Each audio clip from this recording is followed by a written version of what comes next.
Dennis Prager here. Thanks for listening to the Daily Dennis Prager Podcast. To hear the entire 3 hours of my radio show, commercial-free, every single day, become a member of Pragertopia. You'll also get access to 15 years' worth of archives, as well as the daily show prep. Subscribe at Pragertopia.com.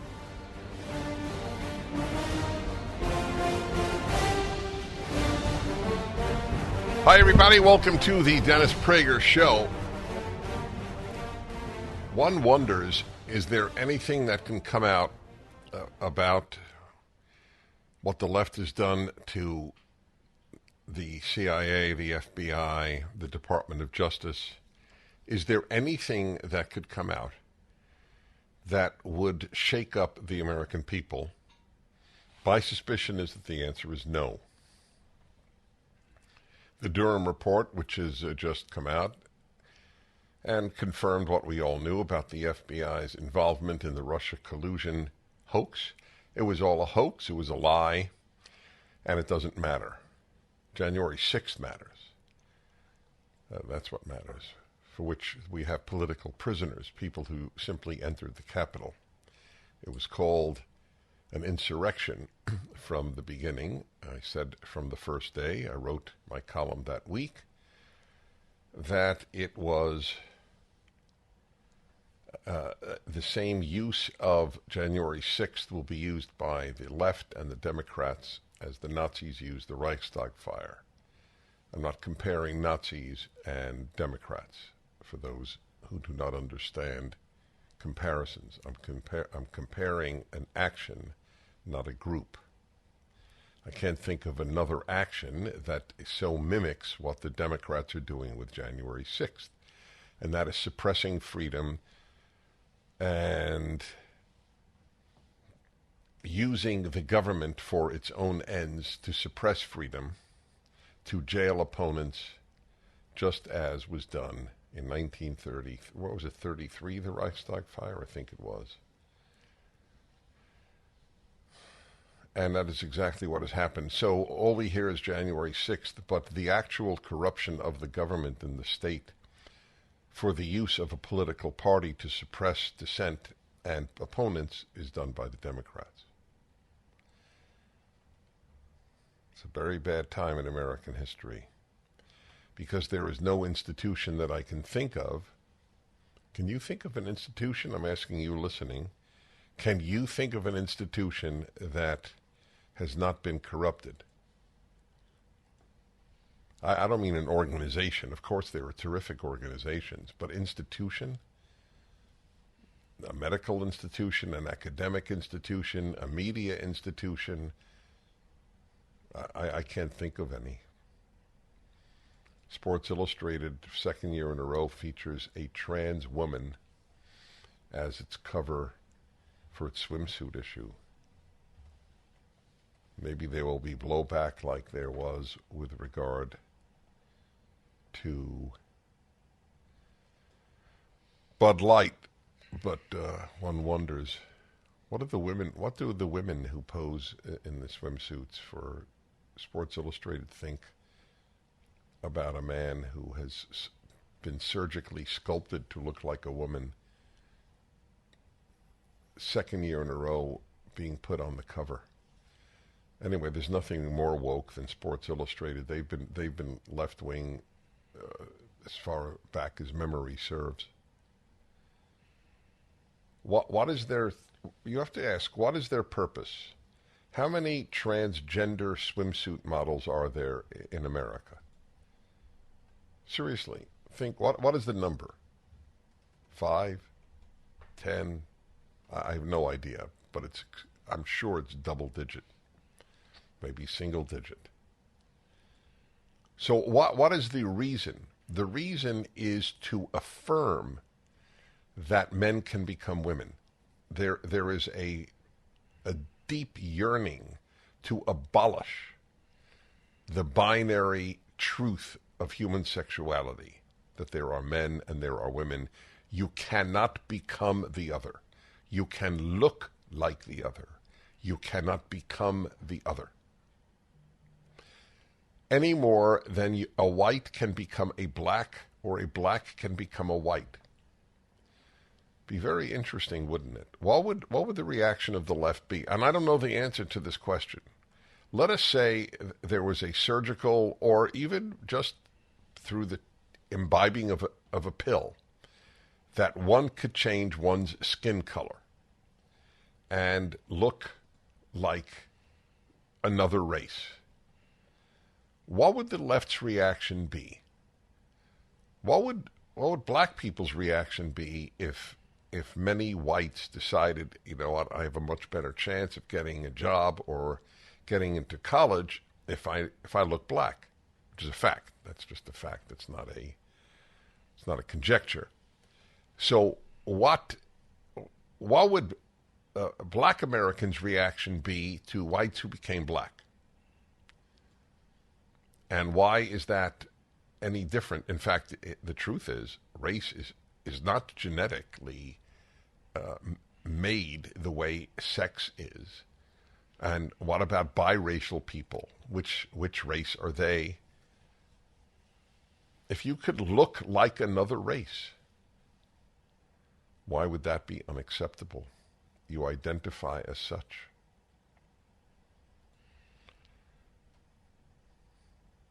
Doesn't mean that we disrespect a human being who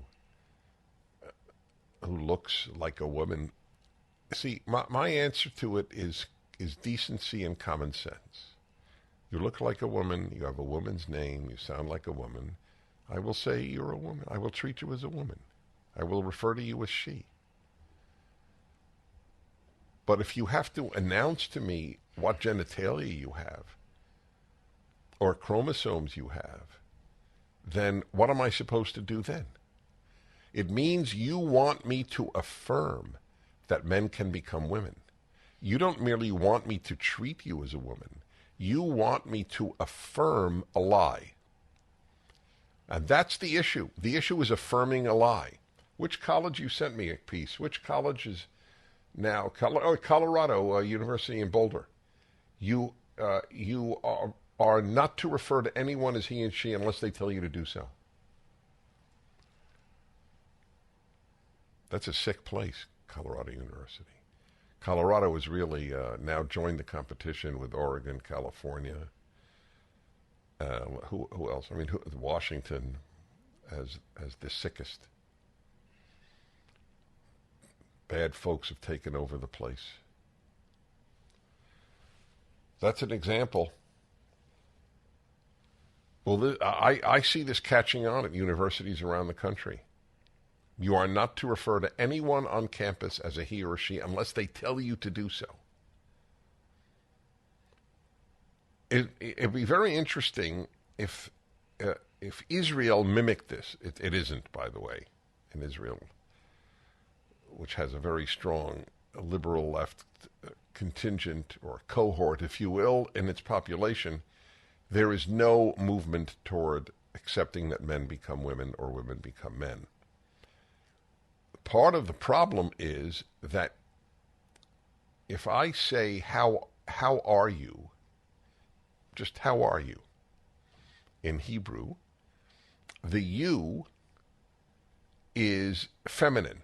Verbs are male and female in Hebrew. That is how, by the way, deeply embedded sex difference or gender difference, if you will, is in the Hebrew Bible and in Hebrew. There are not many languages that have male and female in its verbs. Many have it in adjectives and nouns. La casa, many of you will know, the house. La is feminine and casa is feminine. El hombre, the man, it's el, not la, and hombre is masculine. But the verbs are the same. Elle está, ella está. Elle est, il est, French. I wonder if the movement caught on in Israel, what would they do? Since Hebrew, what would a university in Israel do equivalent? It couldn't do it. You wouldn't be able to talk to somebody. There's no neuter. There's only male and female.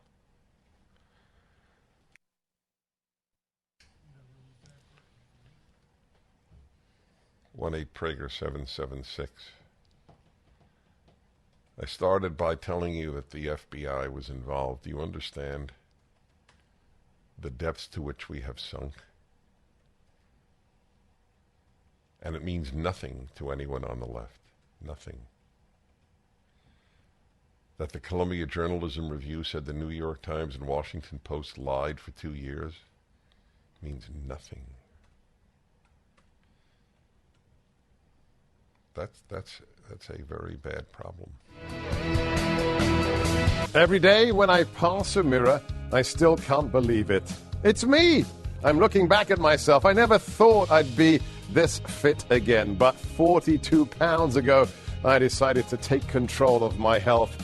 And with the help of my PhD weight loss and nutrition, I'm so glad I did. The program is simple. Dr. Ashley Lucas and her amazing team customize a plan for your body to make it simple.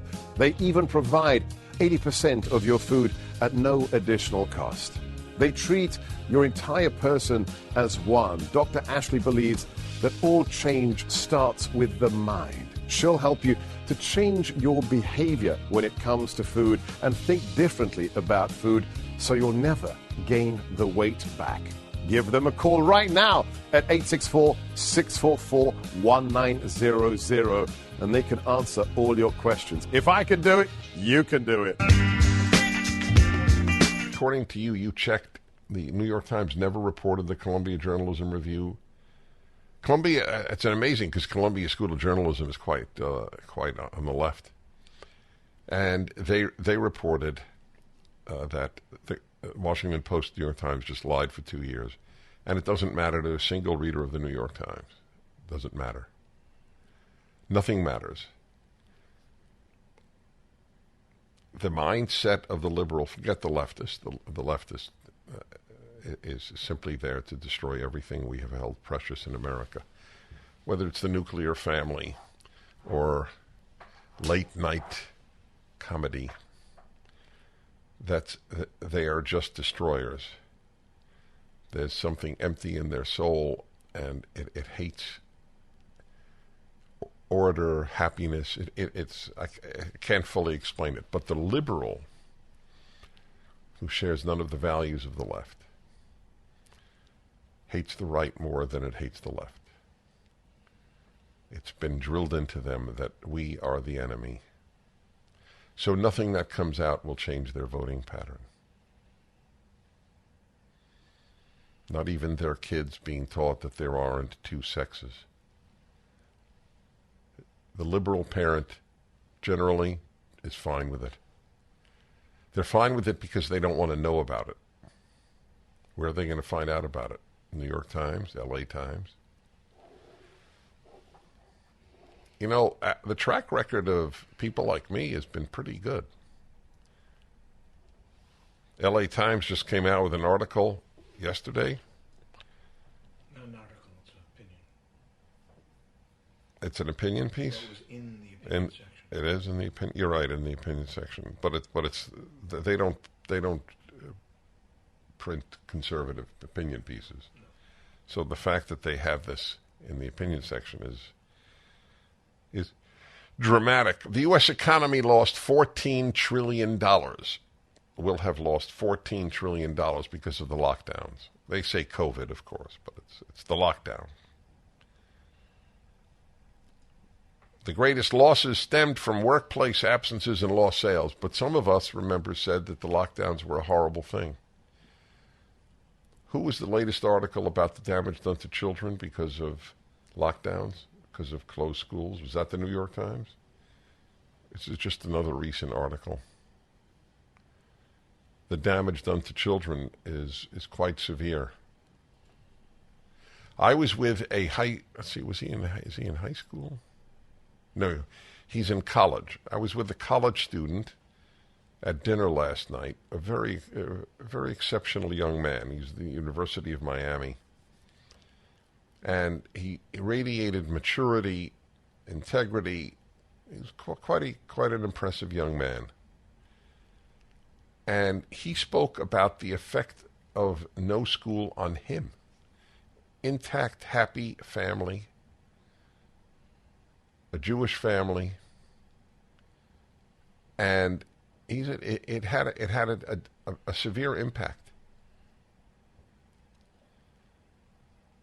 Teachers' unions are disgusting organizations. They're truly disgusting. And they're just more left-wing destroyers.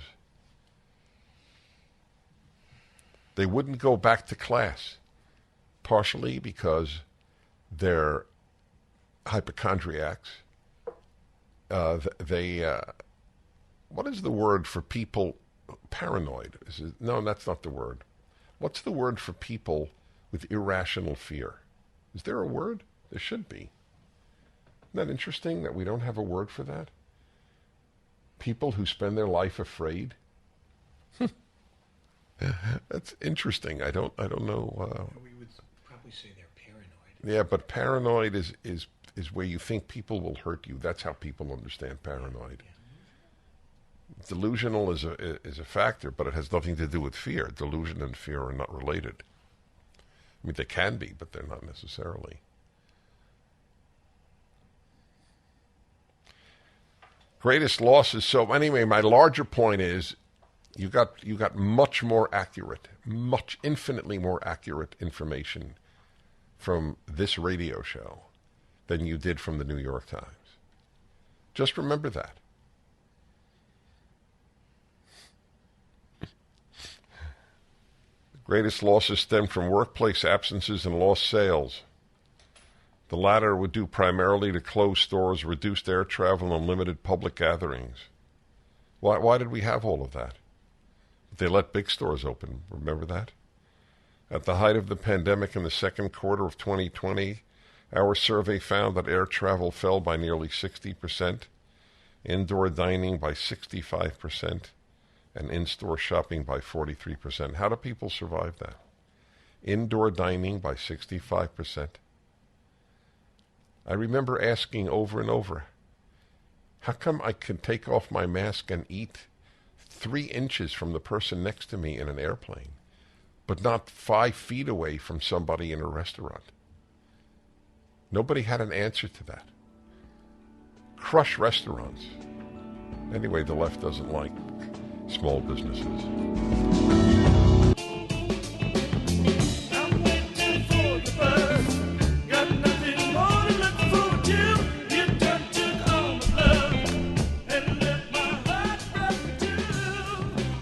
Hello, everybody.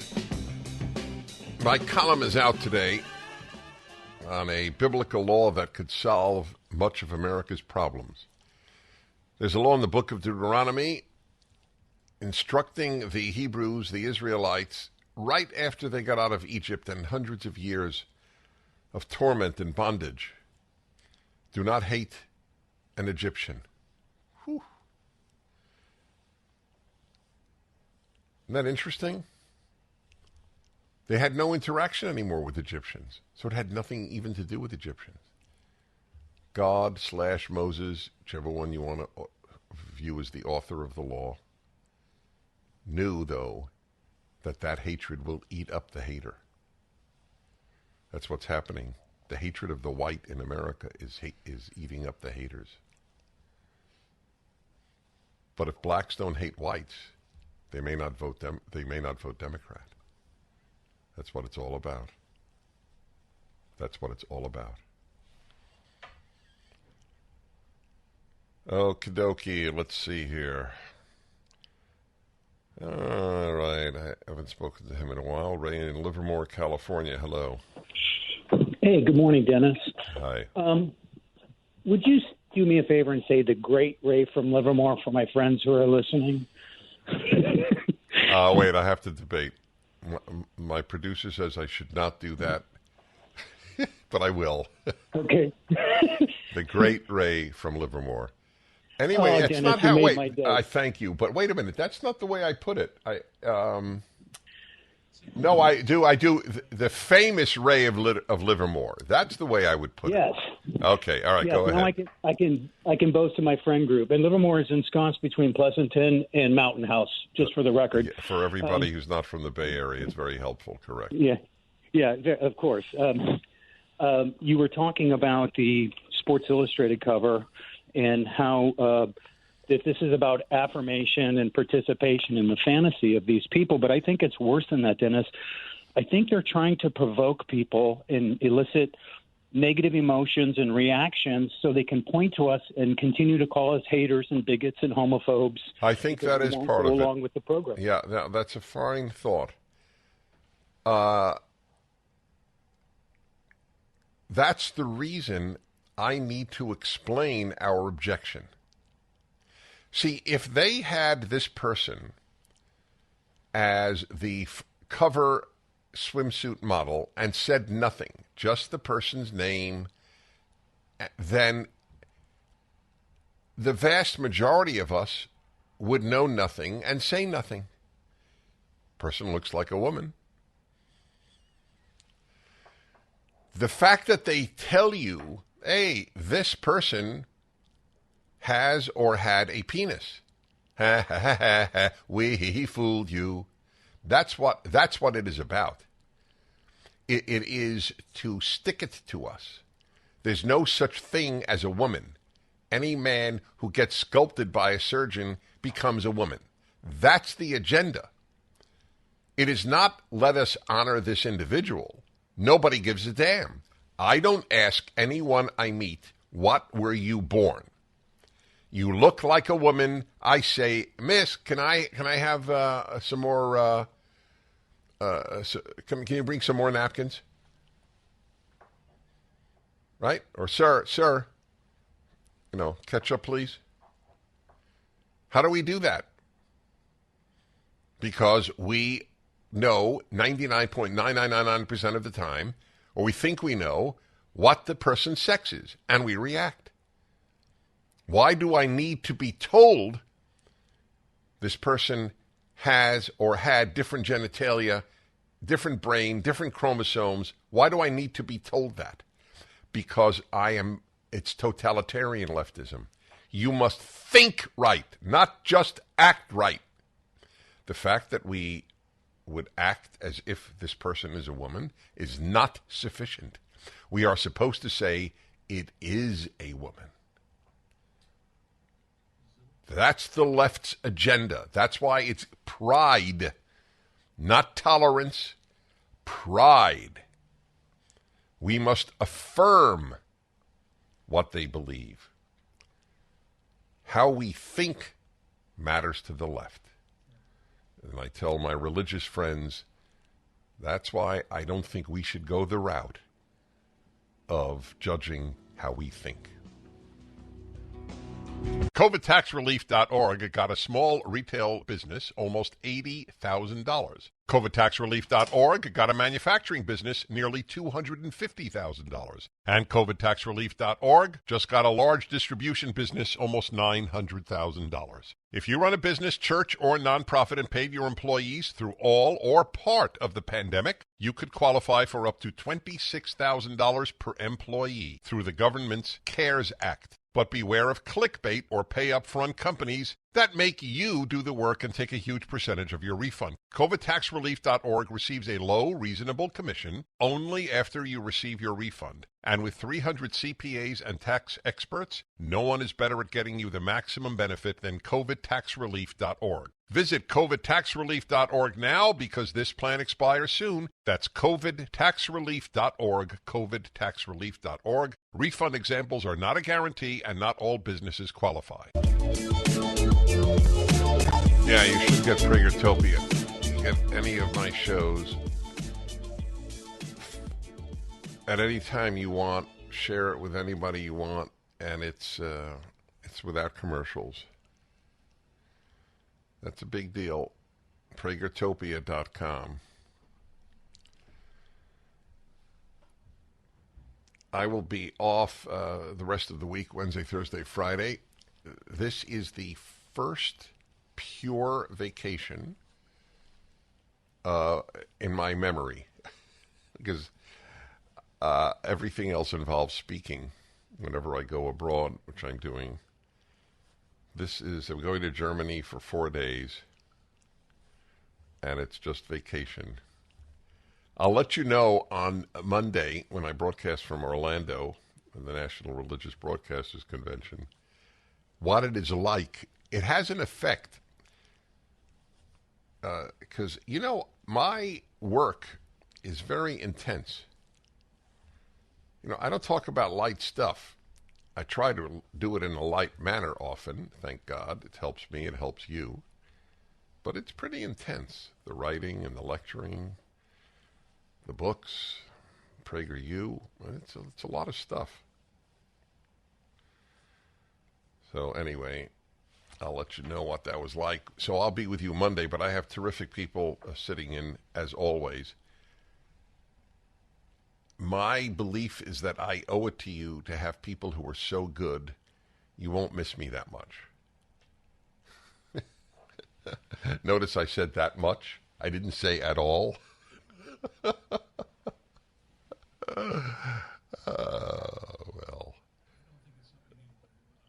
Well, that's very sweet of you. All right, thank you. All right, let's see here. Where was the guy who said he's a liberal? There we go. North Hills, California. Frank, hello. Yeah. Hi, Dennis. Hi. Yeah, you say liberals are naive, but I can assure you we're much more objective than the millions of Republicans who believe that the election was stolen without any evidence to back it up. And everything's been refuted. Probably the simplest refutation. So let me ask you something. So can I finish what I'm saying? Oh, I thought you did. I'm sorry. You made a point. Okay, so go ahead. The reputation is the fact that every aspect of every election, is carefully vetted and controlled by both Republicans and Democrats. And so to believe that the election was stolen, that there was all this massive voter fraud, you'd have to believe that. Excuse me. Somebody I just interrupted people. Okay, yeah. You'd have to believe that dozens, if not hundreds, of Republicans in the contested states agreed to fix the election for Biden, and not one of them objected. Yeah, and exposed the scheme. It's absurd. And of course, all right. All right. Tell me when you're done. Are you done? Okay. Factor that with the fact that every so you're not done. Recount okay, and every recount and audit, came up with the same vote totals that Trump's lawyers lost. There were 60 lawsuits because they couldn't produce any evidence of vote fraud. Many before conservative judges. Christopher Krebs, the director of cybersecurity and technology, said this was the most secure election in American history. And William Barr said that any claims of any voter fraud, of any consequence, was, to quote him, BS. And then you had two private investigative firms that Trump hired to discover fraud. Both of them came back and said every claim he made was false, and he kept making the same claims and still does to this day. How is that an answer to my statement that liberals are naive? It's an attack on Republicans who believe that there was fraud. I am certain there was fraud. I don't know if it determined the election. That has been my position from the beginning. I accept the fact that Joe... Can I finish? No. Now you've got to let me finish. Okay, go ahead. I accept the fact that Joe Biden is president. You that's not enough for you. I have to say what you believe, otherwise I am doing damage. It's not enough that I regard him as president. I must say he was absolutely, there's no question that he was honestly elected, despite the fact that we had unprecedented recounts, unprecedented dumping of ballots in the millions of people who didn't request their ballots. I am supposed to believe there was no fraud, that in Philadelphia they stopped counting when at a certain point at night and said, we'll resume tomorrow, that it's for the first time in American history, so many places didn't have results at night. But I am not allowed to even think that there might have been fraud. But okay, that's fine. Okay, wait. What you're saying, so this has been refuted. Okay, no. I'm not debating. Okay, please. Otherwise, we'll end up here only talking about one thing. I said... You want me to give you the refutation? No. You refuted it. You refuted it originally. I'm moving on to another subject. How does that respond to the issue that liberals think leftists are closer to them than conservatives? Do you believe that men can become women? Of course not. Okay. Does the Democratic Party support the idea that men can become women? You're talking about sex change, yeah. And actually, while you're on the subject, do you think that men should be allowed to compete with women if they say they're a woman? No. Okay. The Democratic Party is adamant that they be allowed to do so, and you vote Democrat. Not all of the Democrats are. Please. The Democratic Party, all Democrats is irrelevant. It's irrelevant to my point. That's why you're naive. You're not willing to understand the damage the party you vote for does. I'm not naive at all. You're totally naive, sir. You don't. You acknowledge the fraud. You're shouting over me. I am correct, because that's the only way I could talk. You acknowledge that when men become. I'll let you talk after this point. Okay, thank you. Excellent. You acknowledge that it is utterly destructive of women's sports if men who say they're women compete with them. However, the Democratic Party, from Joe Biden down, wants to allow that to happen and is opposed to every Republican bill to ban it. I'm keeping you on. I swear to you before God, I have put you on hold. Tell me why you vote Democrat in light of that fact, which is more destructive to the country than whether I, Dennis Prager, think the last election was completely honest. Back in a moment.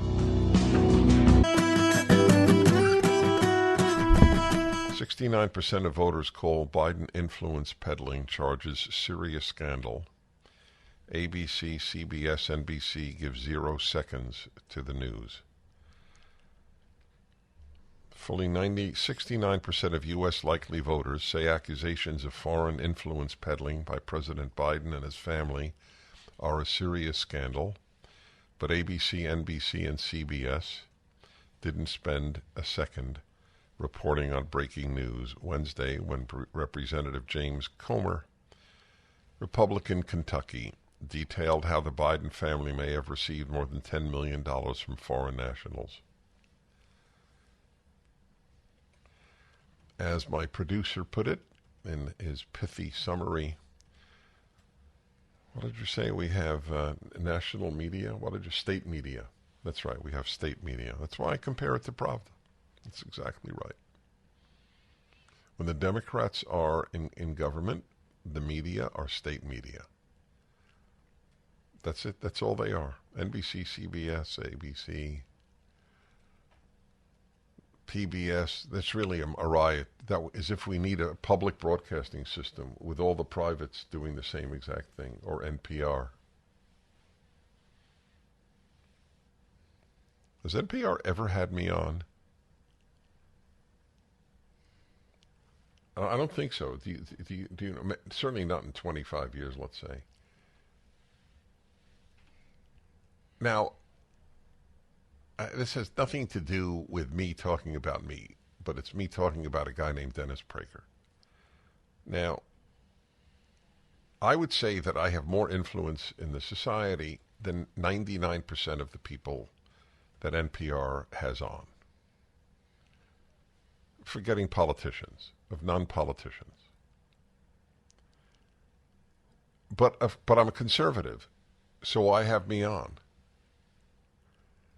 Have they ever had Ben Shapiro on NPR? I don't know. I'm asking. Maybe once, if they have at all.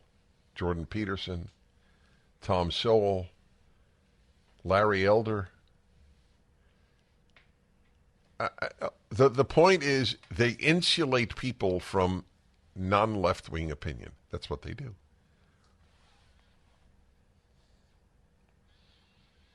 I mean, just the fact that I think it's the best-selling Bible commentary currently on Amazon.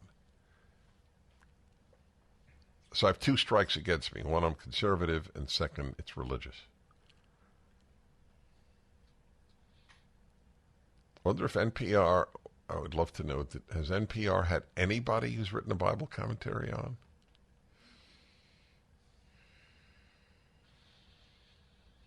No wonder if I walked through Harvard Square and I asked, what is Leviticus? I don't believe half of the students would know. I don't think half the students would name the four Gospels at Harvard.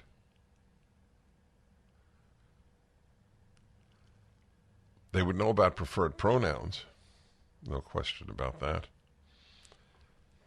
They would know that the greatest threat to the country is white supremacy. Yeah. White supremacy. That's what they're told. I went through Joe Biden's speech yesterday in detail. Spent an hour with excerpts from it. Anyway, I have very much to share with you. And there is a story. Let me find this for you, my friends. Oh, yeah. Officials neglect COVID vaccine side effects. Wall Street Journal. A couple of days ago. Talks about a woman who was very pro-vaccine, in fact volunteered to be tested with it, but got terrible reactions as a result. I read to you after that. She learned that many others were experiencing similar symptoms after getting vaccinated. She organized online support groups. Now here's why I'm reading it to you in part. Listen carefully. But Facebook shut them down. People injured by the vaccine, they started Facebook groups and Facebook shut them down. Under the misinformation policy, which bars information that is, quote, likely to directly contribute to the risk of imminent physical harm, including by contributing to the risk of individuals getting or spreading a harmful disease or refusing an associated vaccine. There you go. Because at Facebook, they know their science. This includes, quote, claims about the safety or serious side effects of COVID-19 vaccines, unquote, even it appears when such claims are truthful. Of course not. Facebook doesn't care about truth because truth is not a left-wing value. Every day something arises that enables me to say that line. It's a liberal value, it's a conservative value, it's not a left-wing value. The Facebook censorship and government inaction spurred her to launch React 19, a, quote, science-based nonprofit offering financial, physical, and emotional support, unquote, for people who suffered severe reactions after COVID vaccines. For the record, as you probably know, I'm not vaccinated against COVID. I got it twice, maybe more. I didn't test after the second time. Got it twice, and I'll take those antibodies over an mRNA vaccine anytime. I pray that my fears about the mRNA vaccine's effect on reproductive abilities of young men and women, I pray those fears are for naught. React 19 has more than 21,000 members in the U.S. and other 20,000 in 24 international partner organizations. It now has a Facebook page. We are not anti-vax and are neutral on the COVID vaccines, Ms. Dresden says, but doctors need to be aware of what's going on so they can treat patients. Amazing. She's still neutral on the vaccine that so damaged her. Amazing. Just when you thought it couldn't get any better, Mike Lindell with MyPillow is launching the MyPillow 2.0. When Mike invented MyPillow, it had everything you could ever want in a pillow. Now, nearly 20 years later, he discovered a new technology that makes it even better. The MyPillow 2.0 has the patented adjustable fill of the original MyPillow, and now with a brand new fabric that is made with a temperature-regulating thread. The MyPillow 2.0 is the softest, smoothest, and coolest pillow you'll ever own. For my listeners, the MyPillow 2.0 is buy one, get one free offer with promo code Prager. MyPillow 2.0 temperature-regulating technology is 100% made in the USA and comes with a 10-year warranty and a 60-day money-back guarantee. Just go to MyPillow.com and click on the radio listeners square to the buy one, get one free offer. Enter promo code Prager or call 800-761-6302 to get your MyPillow 2.0 now.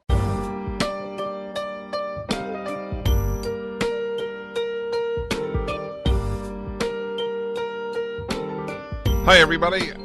Reading reading to you from the Wall Street Journal. A woman who was terribly damaged, very pro-vaccine and terribly damaged by the COVID vaccine. What her story is, and the corruption in our national medical associations and big pharma, I mean, to the point of indifference to human suffering. So Facebook censored anybody who spoke about damage of the vaccine. That I read to you that part. Interviews with React 19 members. React 19 is the organization of people damaged by the vaccine, started by this woman who was still not even anti-vaccine. It's very hard to change a liberal's mind. That was a part of my first hour. Interviews with React 19 members and emails they shared with me, that's Alicia Finley of the Wall Street Journal, that public health authorities haven't been transparent about these adverse events. Officials privately expressed concern to patients but kept mum about the issue in public and failed to keep promises to investigate the side effects thoroughly. Ms. Dressen, the woman who started these groups, says NIH officials were initially solicitous. They brought at least a dozen patients like Ms. Dressen to their facilities for tests and treatment as part of an informal study. Good that you are getting the word out, Dr. Nath of the NIH wrote to her June 27, 2021. And then Alicia Finley writes, but the NIH did not get the word out.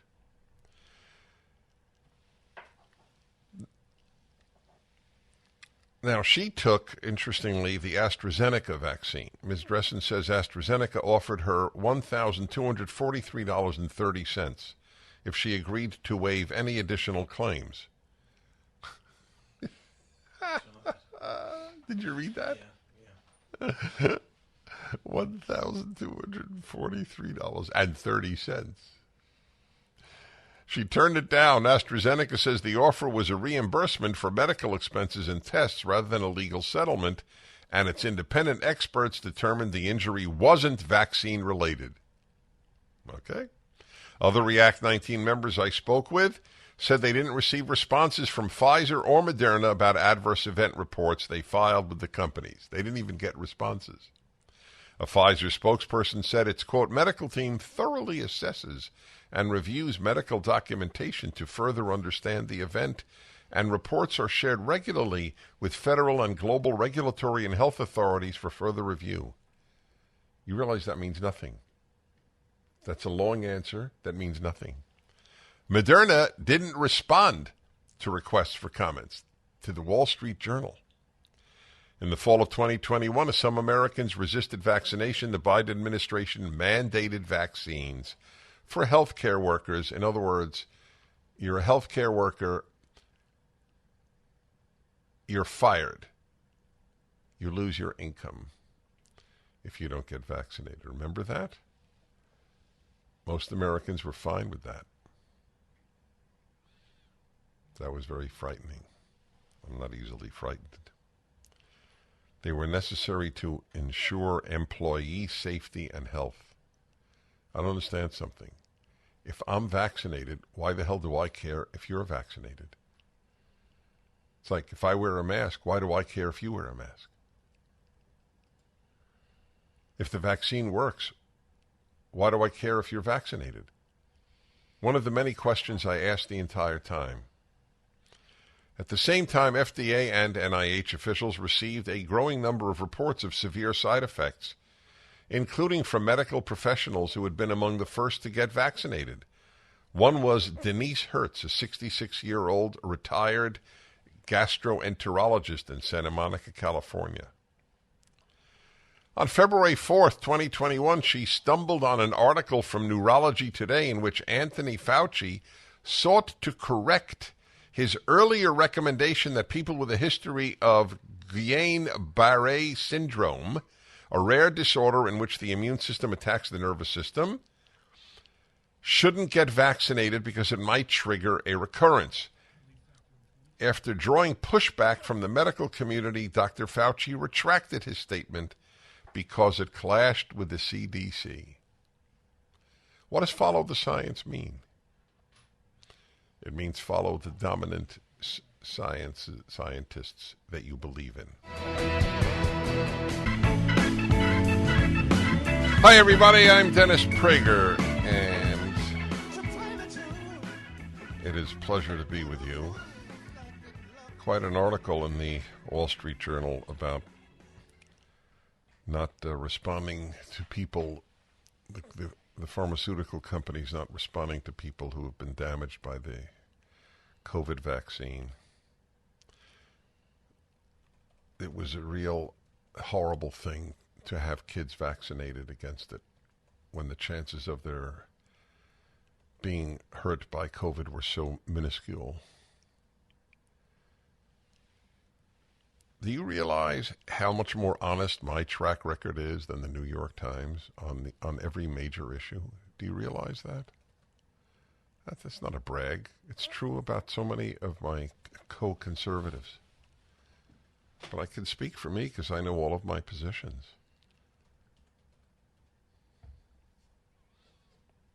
Masks, lockdowns, school closures. They're wrong on everything. Has anybody awakened one day and said, you know, they're wrong on everything? Maybe they're also wrong on destroying the economy in the name of green environmental policies, literally destroying it. Yesterday I read to you that the government itself says that we are headed for a catastrophe because the electrical grid does not have enough power, because we shut down coal mines and we shut down natural gas pipelines and so on.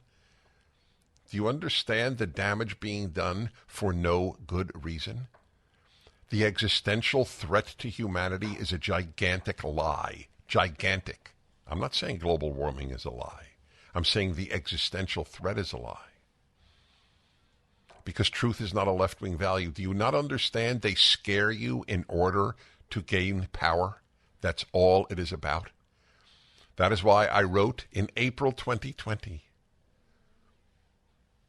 that the lockdowns were, quote, my quote, dress rehearsal for a police state.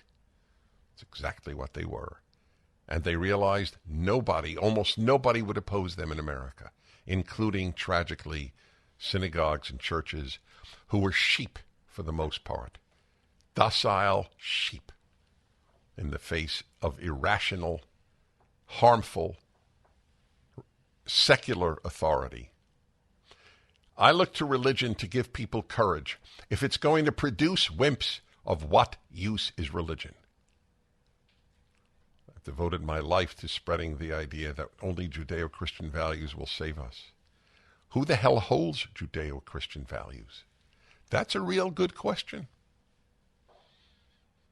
Eric Metaxas asks that question, a courageous Christian.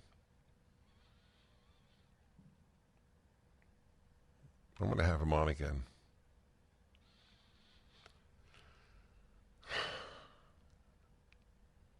It's a very, well, I don't want to say depressing. That was the word that came to my mind. It's a very sobering question. Remember I asked Jordan Peterson at one of the two PragerU galas he came to, do you believe in God? His answer shook me up.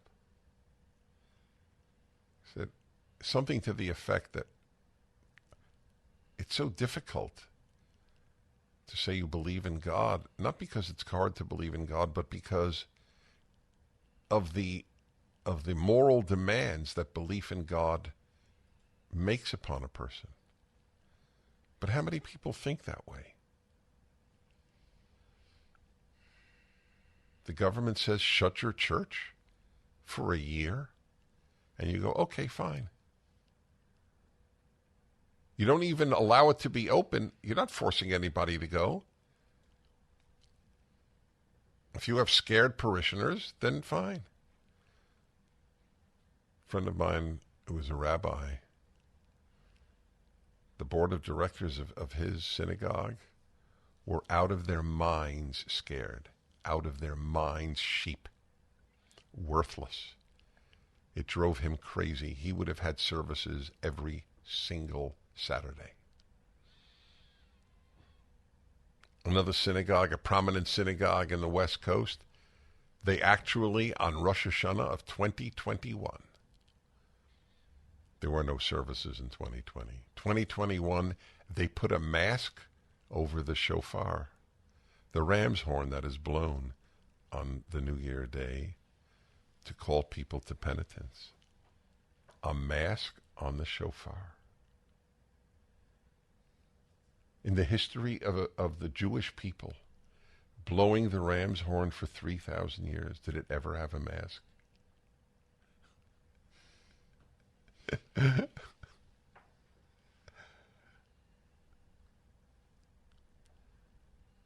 The moment you start moving left, you become a coward. Cowardice is part of leftism. Fear, scared, better than fear. Scared is a characteristic of leftism. If you're not scared and you don't impose your phobia on others, you're not a true progressive. I wonder if the people at that synagogue, one of the most prominent on the West Coast of the United States, are embarrassed when they know that they seriously expected the ram's horn to have a mask over it. Is the person who blew the shofar then embarrassed? Do they look back on it with pride? I don't know the answer. And I assure you they would not come on the show to answer the question.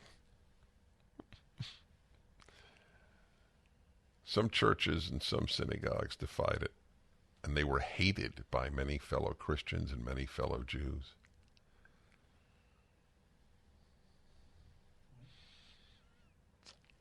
The question of how effective is religion morally and intellectually is a very, very real question.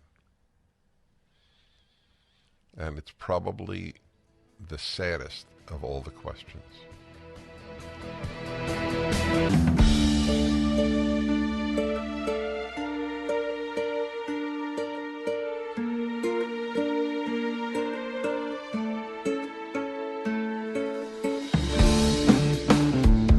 All right, everybody, Dennis Prager here.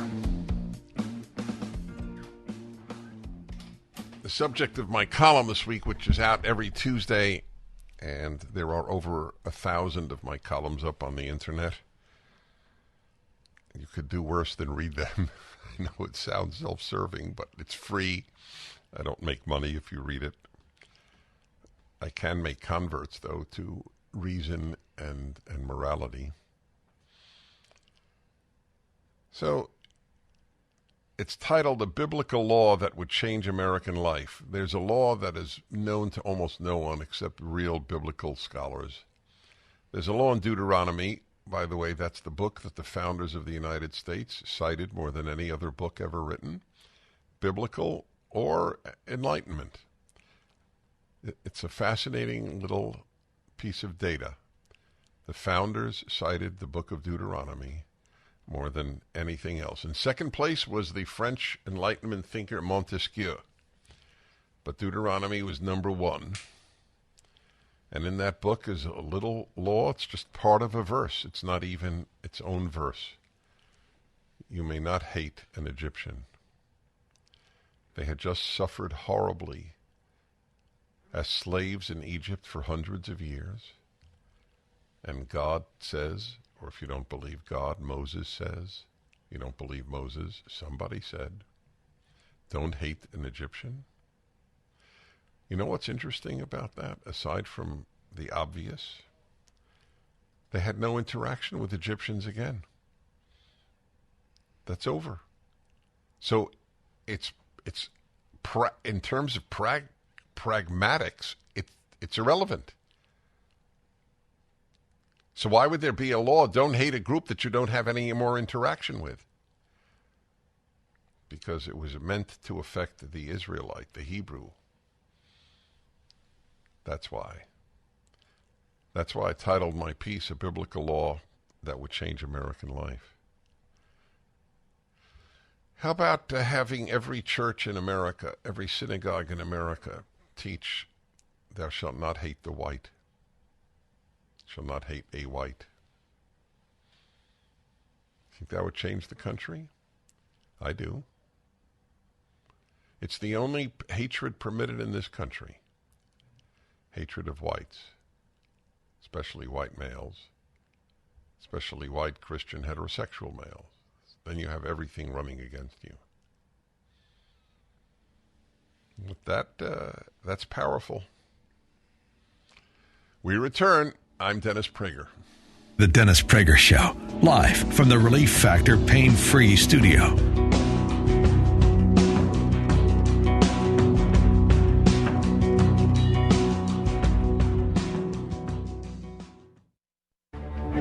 Hello, everybody. I'm Dennis Prager. This is the Ultimate Issues Hour, the third hour every Tuesday on some great issue of life. So here is an issue that has preoccupied me for the last 2 months. And it has been a national discussion on the internet, comments that I have made, and a dialogue that I had with a Christian podcaster in Ohio, where among the many issues that arose is an issue that I have now given thought to all of my life, but more in the last 2 months than in any 2-month period, let's put it that way. And the question is sinful thoughts versus sinful actions.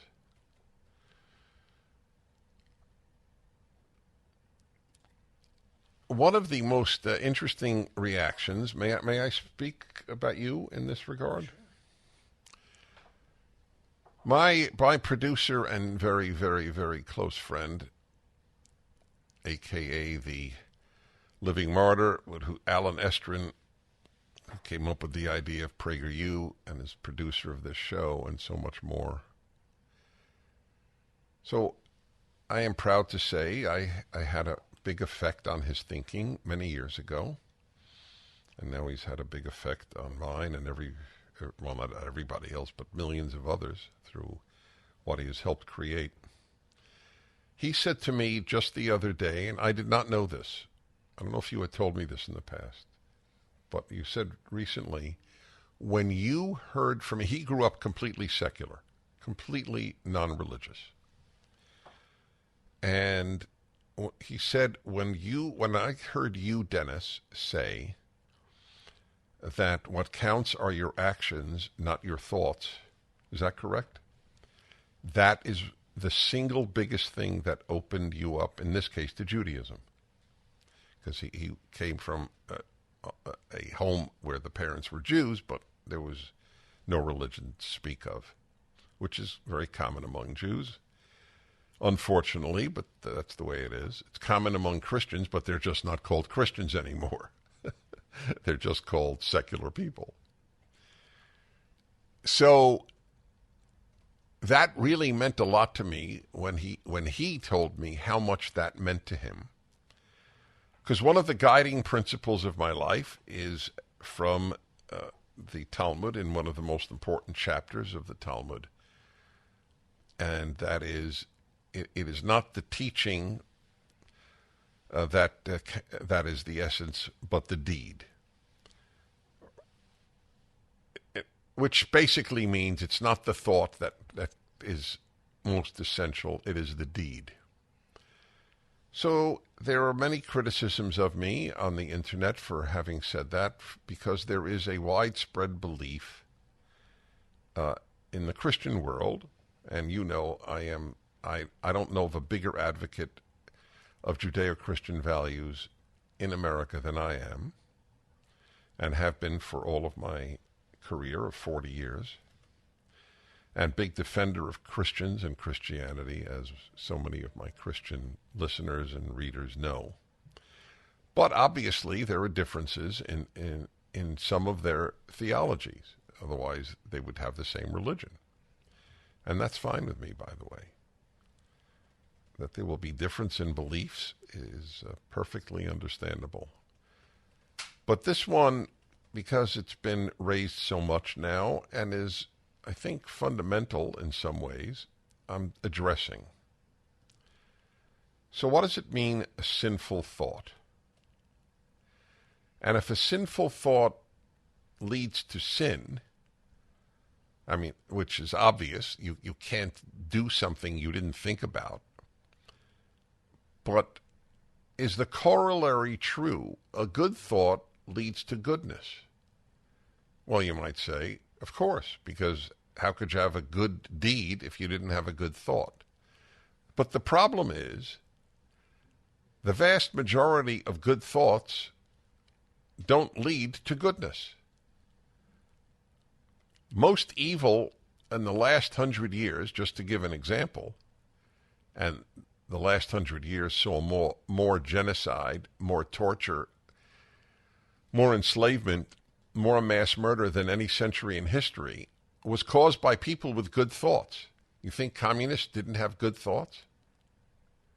And nearly all the genocides were communist. The one non-communist genocide was Nazism. And you think every Nazi woke up and said, I'm going to do evil today? I don't think so. They were brainwashed to believe that killing Jews was a good deed. I don't place much importance on the issue of sinful thought. I place 99% of my emphasis on what you do. It's a very interesting thing because the left, the secular left, has the same view of the importance of thought. That's why if you treat gay people in your life beautifully, but you're not for same-sex marriage, then they say you're a hater. It doesn't matter how well you treat gays. The fact that you think that marriage is between a man and a woman is bad enough. It's a scary thing to me to monitor thought. Because in the secular and the religious world, it's hard enough to control your actions. To ask people to control all their thoughts is, maybe it is an ideal. I would love to know, only God knows the answer to this. Do people who suppress sinful thought, like lust is considered a sinful thought? I'm dubious about that, but let's say that it is.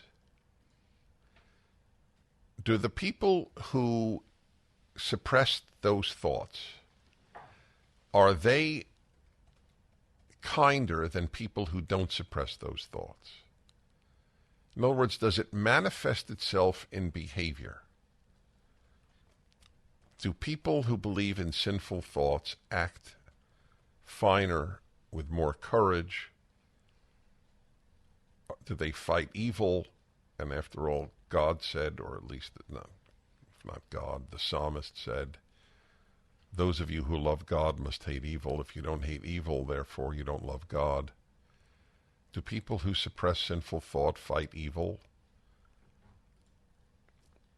The guys in World War II who went on bombing missions, and I think the highest rate of death was among flyers. Is that correct? Yeah. To fight the Germans and the Japanese, they often had a decal of a pinup girl on their airplane. A scantily clad, sexy woman. They risked their lives to fight evil, but they obviously had a lust-inducing picture on their plane. So you could say, well, that was sinful, but they did a lot of good when they bombed. Okay, that's fine. I'm asking, the relationship between the two is tenuous to me. That is between thoughts and deeds.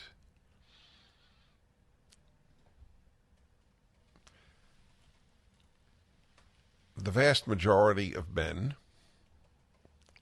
who are faithful to their wives suppress their inclination to act otherwise. Look at how many men have destroyed their lives because of extramarital affairs.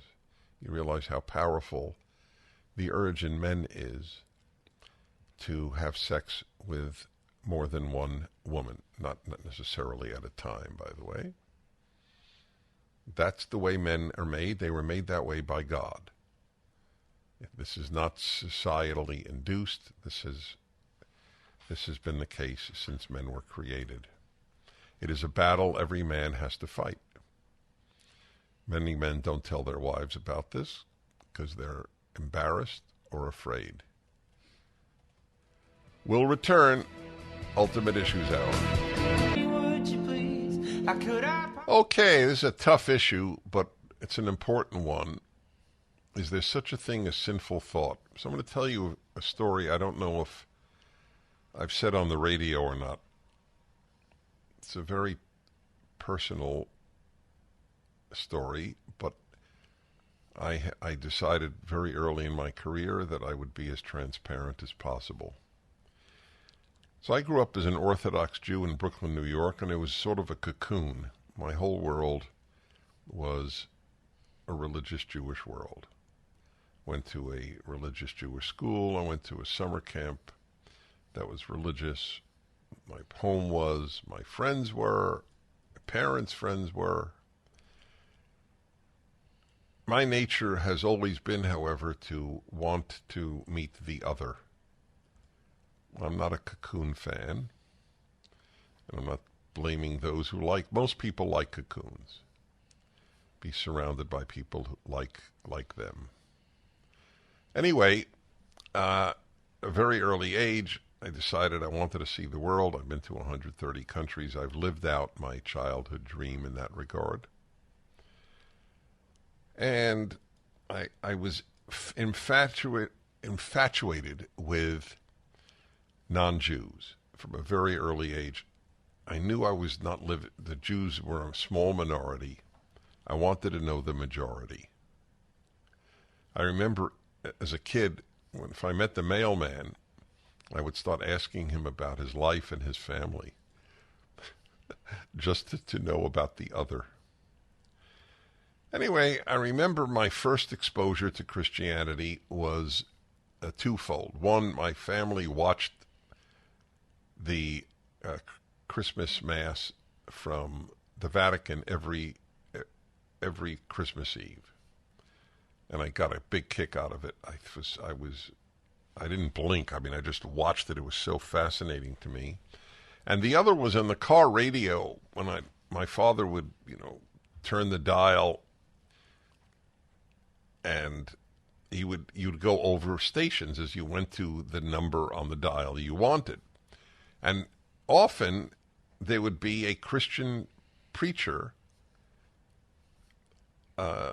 They came to be known as tele-evangelists. Then I guess they were radio evangelists. And I remember often saying, "Dad, stop, hold on, Dad, I really want to hear that." And he thought it was a little odd. He didn't think it was bad. After all, he's the one who watched the Mass from the Vatican. So I would listen and I'd be fascinated. As I got older, I had what I later came to call Christian envy.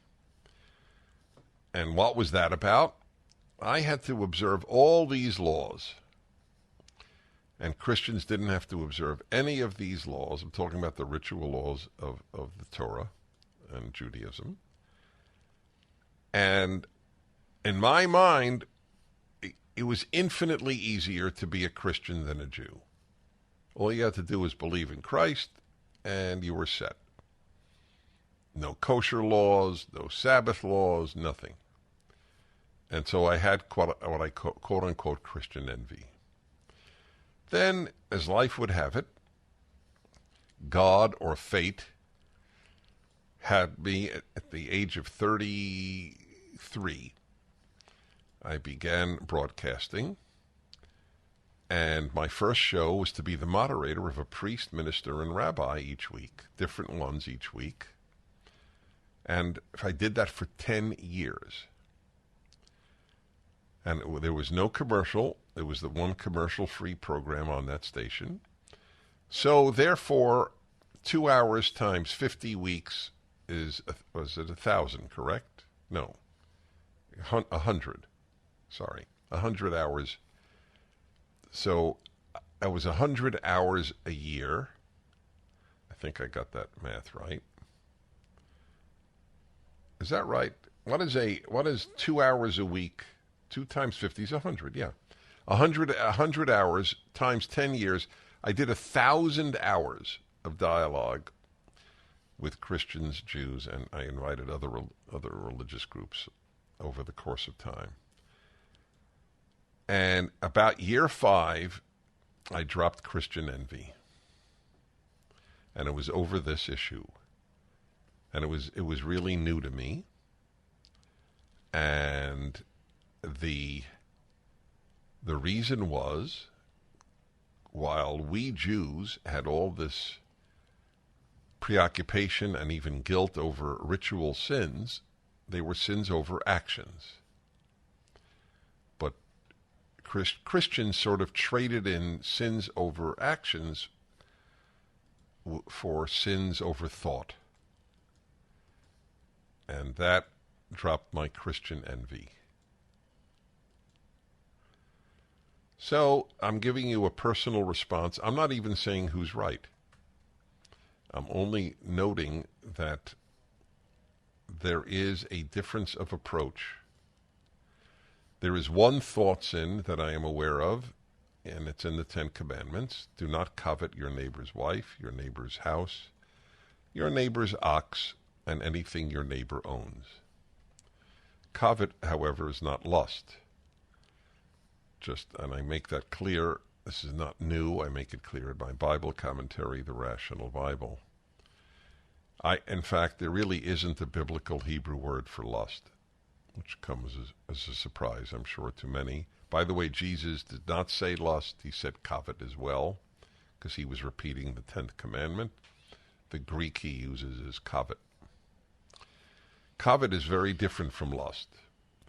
Covet means you want to take what belongs to your neighbor.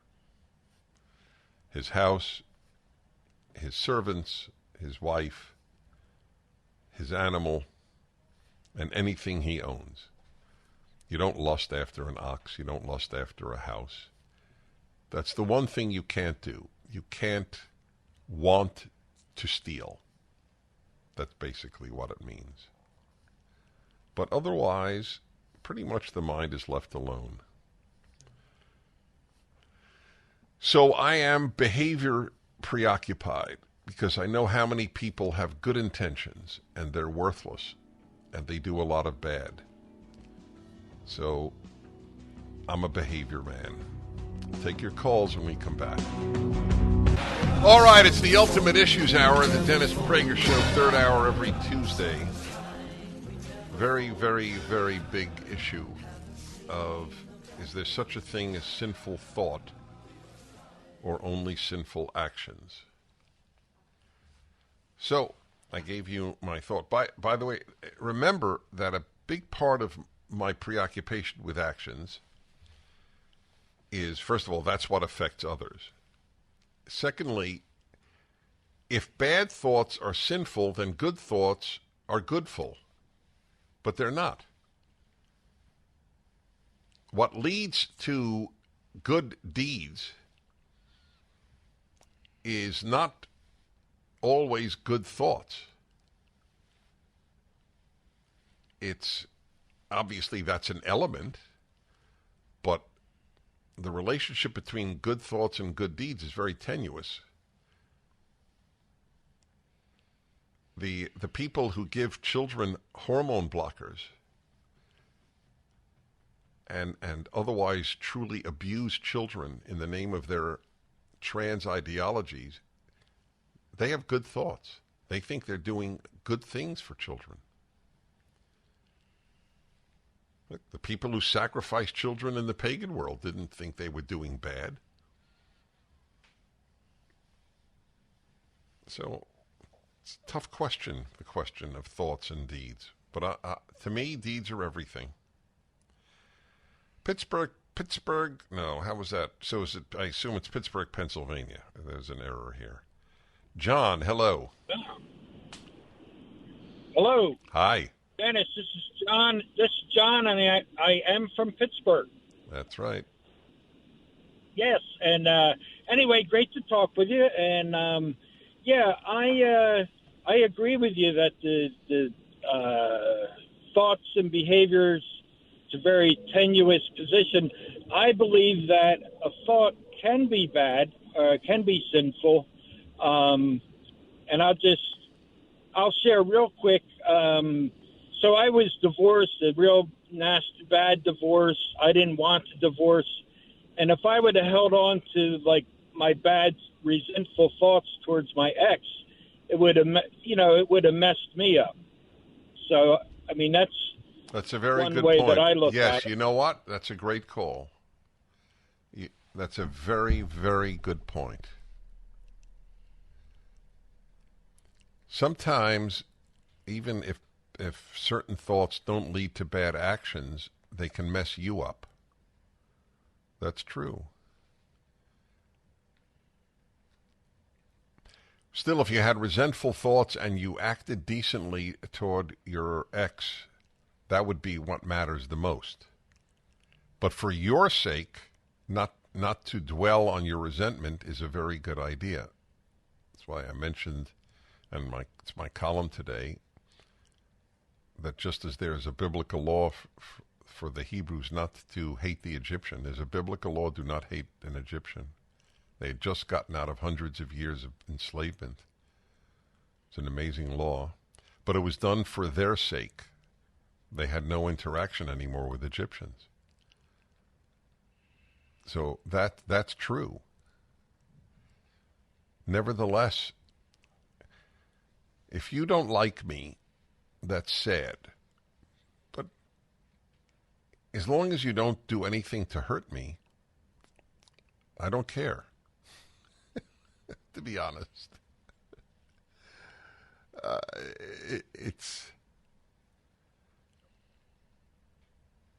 that's what matters. Like, you know how many people claim they love their partner or their spouse and mistreat them? It's the number of partners, often women, who are hurt by their husband or their boyfriend, and then he tells them how much he loves them. And by the way, a lot of women are then convinced to stay in the relationship because he's so sincere, and he is, about his love for her. But my answer would be love her less and treat her better. How you treat your spouse is more important than how you feel about your spouse. But we live in a feelings-based world, and I think that it also affects religious people. Feelings, thoughts, they're really important. And my belief is behavior is almost everything. We'll continue. Dennis Prager here. Thanks for listening to the Daily Dennis Prager Podcast. To hear the entire 3 hours of my radio show, commercial-free, every single day, become a member of Pragertopia. You'll also get access to 15 years' worth of archives, as well as the daily show prep. Subscribe at pragertopia.com.